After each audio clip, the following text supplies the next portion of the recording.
जहाँ तक सिम्टम का सवाल है, अगर एक्यूट बीमारी है, एकदम से ब्रोंकाइटिस हुई है, तो इसमें गले में खराश हो सकती है, आदमी खांसी करेगा, सूखी खांसी से के बाद में बलगम भी आना शुरू हो जाता है। बलगम का रंग सफ़ेद, पीला, हरा हो सकता है।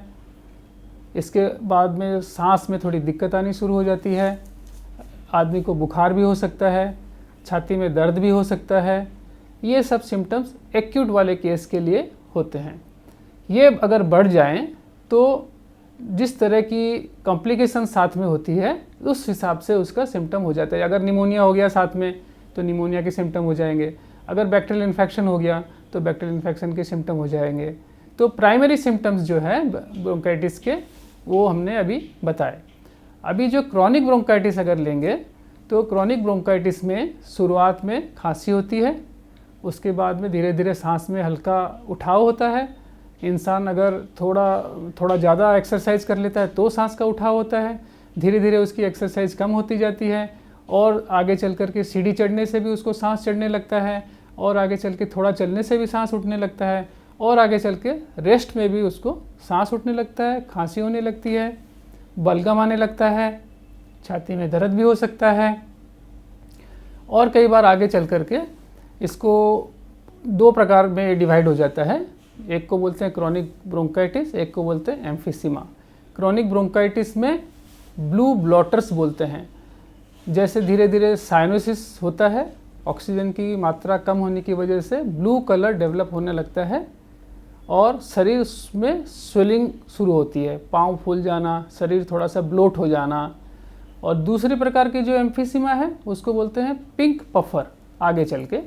तो पिंक पफर का मतलब है उनमें पिंक कलर डेवलप होता है और जो लिप्स होती है उसमें वो लोग इस तरह से रेस्पिरेशन इस तरह से करने से उनको थोड़ा आराम मिलता है। अब और दूसरा जो ये यूजुअली दोनों मिक्स वैरायटी होती हैं, बहुत ही कम केस में अलग अलग वैरायटी मिलती है। 10 से 15% के आसपास में ही एम्फिसीमा अलग से मिल सकता है, अदरवाइज़ ये मिक्स ही रहता है सब मैक्सिमम कंडीशंस में।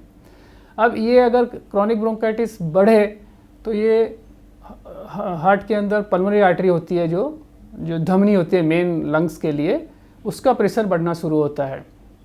उसका प्रेशर जब बढ़ता है तो आदमी को सांस में दिक्कत आ सकती है, उसमें आदमी की जो काम करने की शक्ति है वो धीरे धीरे ह्रास पाती है, आदमी थोड़ा काम करते ही थक जाता है। तो ये पल्मोनरी आर्टेरियल हाइपरटेंशन होता है। ये अगर बढ़ जाता है तो कॉर पल्मोनल हो सकता है। इससे right side of the heart में प्रेशर बढ़ता है। राइट साइड का हार्ट का प्रेशर बढ़ने से हार्ट का जो सक्शन पावर है, जो डायस्टोलिक प्रेशर है, वो हार्ट का कंप्रोमाइज़ होता है, उसकी शक्ति धीरे धीरे कम होती है।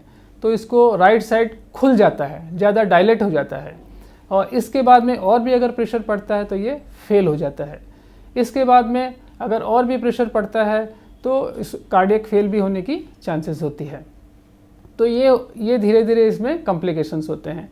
आगे चल के कई बार निमोनिया भी होता है, कई बार खून भी आने लगता है बलगम के अंदर से, और कई बार बुला बन जाता है, एयर बुला बन जाती है जो आगे चल के फट सकते हैं, और फटने से लंग्स के चारों तरफ हवा भर जाती है। इसको न्यूमोथोरेक्स कहते हैं, जिससे कि लंग्स को प्रेशर करके लंग्स की कैपेसिटी को कोलैप्स कर देता है।